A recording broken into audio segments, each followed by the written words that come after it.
On our Fitbit Charge 4 review video, we advise you at home not to buy this device. After making the videos and after a lot of comments, we decided to do firstly a firmware update and secondly to contact Fitbit to see if the device itself was faulty.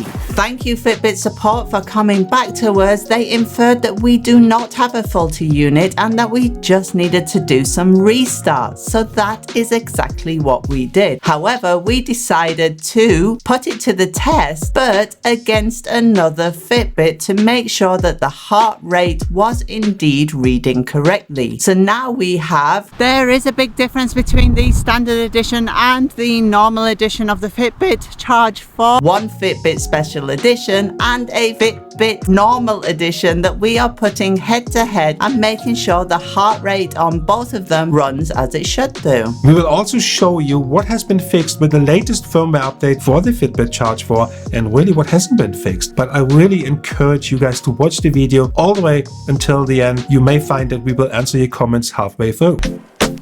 Is this what you want now? Feels like you're looking for something better.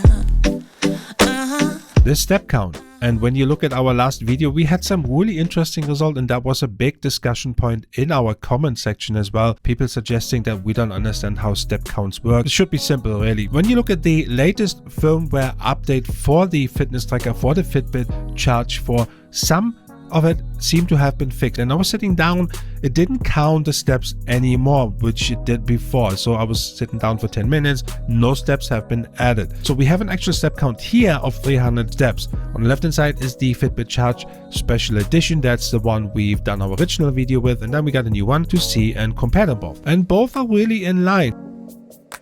We move on then to our end of day result, right? Our end of day result is also not that bad. There is a difference of 150 steps. The floors is a bit different, distance different, calories slightly up. That's okay, but hang on. When I thought everything has been fixed, I checked the applications. I was going to do a different screenshot again this morning for both applications. And when you look at that, I had steps again, and I wasn't wearing the watches, the fitness trackers.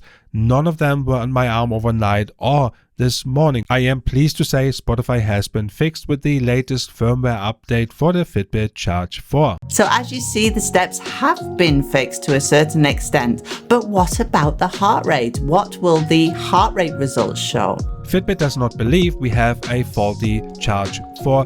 That's the reason why we bought an additional one. On the left hand side we have the Fitbit Charge 4 Special Edition, the original one. On the right hand side we have the new one. We also have the chest strap, the Polar Beat chest strap. We need some sort of reference here when it comes to heart rate, and what better way to test them all three at the same time when we go jogging. So when you look at the results of the Fitbit Charge 4, the Special Edition, the original one, it's absolutely completely out of line, right? We have 117 and 149 for maximum heart rate, and then a new one we bought.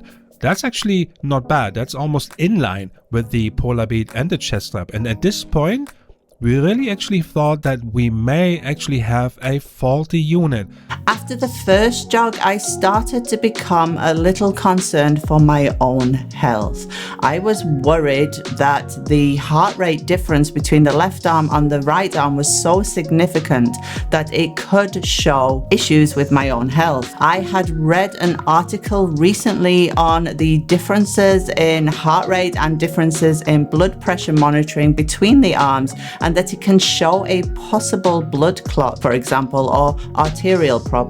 So I became a little unsure, and I said to Jens, I'm going again, but this time I'm going to swap the watches over. I'm going to wear the Special Edition on my right arm and the Normal Edition on my left. So we swapped devices. The new Fitbit Charge 4 is on our left hand side, and the original version, the Special Edition, on our right hand side. The Polar Beat chest strap stays where it is on our chest. And now look at the results. We went jogging again, and the results are all over the place. And it becomes so confusing at this point that I basically almost gave up and say, okay, it is what it is. But we do have one more trick up our sleeve here.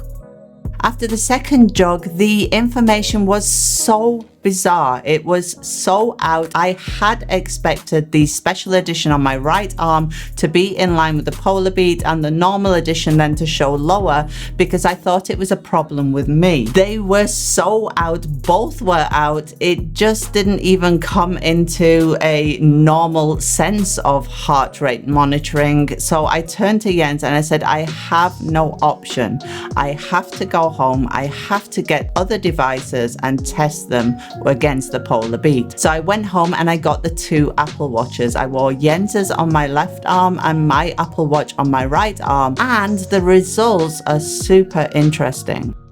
At this point, Tony got really worried, and she was adamant that she wanted to go jogging again with different devices, and we got out our Apple Watches, Series 5, latest software update installed for both watches. The Polar Beat chest strap stays where it is on her chest, and she went jogging again. And when you now look at the results, it did certainly give her a peace of mind, and the results are completely in line with the Polar Beat, with the chest strap.